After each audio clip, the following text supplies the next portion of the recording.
The importance of this forum is, one, is to create awareness about the investment opportunities in agriculture and agro-processing in Ethiopia.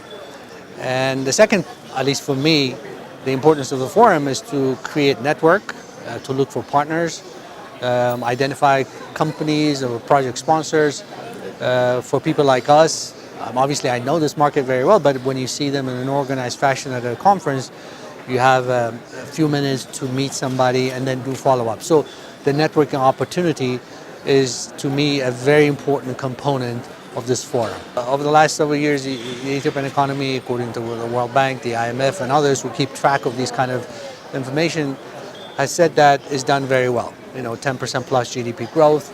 And the agriculture sector also has done very well. I mean, productivity has been increasing.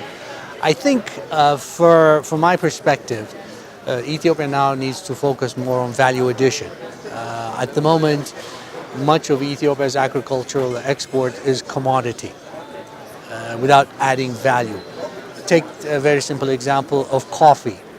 The largest exporter of coffee from Africa is Ethiopia, but it still continues to export raw coffee, and it imports Nescafe or Folgers from Europe. I think in the future that needs to be reversed. The entire processing of value addition will be done here, packaged here, and sold to the global market.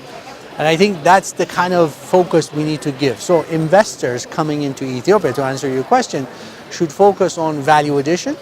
Obviously, we can export high quality raw commodity, chickpeas or tomatoes or citruses, whatever. That's fine, that's one component, but that can't be the predominant export of Ethiopia. So the investors coming here should think of moving Ethiopia up the value chain so that the export generates more money, but also I think on a sustainable basis if you do that, as opposed to commodities which have prices are fluctuating, volumes are fluctuating, and it doesn't create sustainable growth for the country. So I suggest for foreigners to come in and focus on that, because the market is huge globally. Now, there's obviously a very large domestic market, but I think for international investors, the focus should be on export. I mean, if you go to the Middle East, which is only 2-3 hours away from Addis, you go to Dubai or Abu Dhabi or Saudi Arabia or Kuwait, they import a lot of agricultural products all the way from New Zealand or Australia or from Canada or the United States.